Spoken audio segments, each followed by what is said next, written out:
hello लोगोफोर बरायबाय बड' जब info अफिशियेल YouTube चेनेलाव IIE नि आन्डारावहाय साख्रि ओंखारदों जेराव नोंथांमोना कन्ट्रेक्ट जब हिसाबै मावनो हागोन सेलारि 10,000 निफ्राय जागायनानै 25 सिम आरो उदालगुरि बाक्सा चिरां क'क्राझार भेकेन्सि दङ स लास्ट डेट 30 नभेम्बर दा नोंथांमोना बोरै एप्लाइ खालामनांगौ बेसेबां क्वालिफिकेसन नांगौ भिडिअखौ नायलांबाय था अब्लानो बुजिगोन स बेनिफ्राय एफिडिएसएल 5,000 भेकेन्सि दङ दा बेनिफ्राय खोनानाय बादिब्ला 2,000 फैग्रोसिगोन होनना बुंदों ग्रेड 3 ग्रेड 4 आरो बेखौहाय सेलेक्सन खालामगोन एपिएससि नि आन्डाराव एग्जाम खन्ना खालामगोन होनना खोनादों दा बेसेबां सैथो जेब्ला अफिशियेल नटिस फैयो आं नोंथांमोननि फिन खनसेबाव आपडेटखौ लाबोगोन जेराव 8 पास बेनिफ्राय एचएस 10 पास डिग्री पास नोंथांमोना पस्ट लायै पस्टआव इलिजिबल जागोन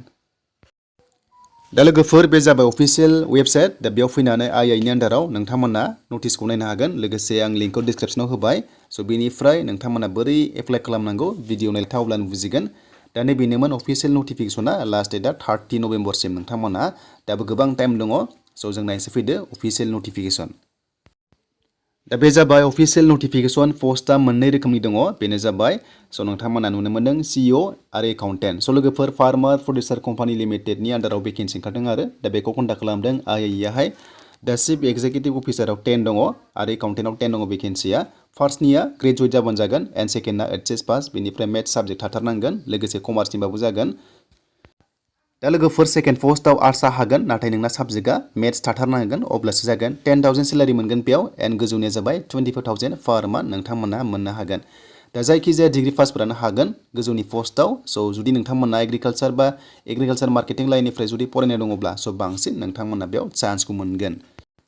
स बेनिफ्राय भेकेन्सिया चिरां बाक्सा बङाइगाव क'क्राझार धुबुरी गवालपारा आरो उदालगुरि दङ स बेयाव सासे दङ नोंथांमोना लकेसनखौ नायबानो जाबाय चिरां होनाय लोगो लोगो जेरै सिडली बर' बाजार बेबायदि दङ आरो स बेनिफ्राय ओरैहाय नाम दङ माखासे कम्पानिनि बा माखासे अर्गानाइजेसननि नाम दङ बेखौ नोंथांमोना नायना लादो स बेनिफ्राय मरिगावबो दङ उदालगुरियावनो जागोन उदालगुरिनि होनोब्ला जुगामि फार्मार प्रडिउसार कम्पानि लिमिटेड स बेयाव भेकेन्सि ओंखारदों आरो बे कन्ट्रेक्ट जबा 1 इयार स बेनिफ्राय नेक्स्टआव बारायगोन होनना बुंदों पारफरमेन्सआ जुदि मोजांब्ला नोंथांमोनखौ लाबाय थागोन दा जायफ्रा इन्टारेस्टेड दङ स नोंथांमोना एप्लाइ खालामदो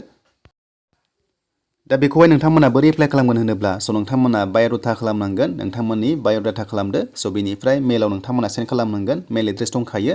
दा गासैबो नोंथांमोना मेलाव हरबानो जाबाय हायोब्ला डकुमेन्ट्सखौ नोंथांमोना एटाच खालामनानै हरबानो जाबाय स नोंथांमोना बेखौ रोंखागोन मेलावहाय बोरै एटाच खालामो देन बेनिफ्राय लास्ट डेटआ 30 नभेम्बर दा बेनिफ्राय जायफ्रा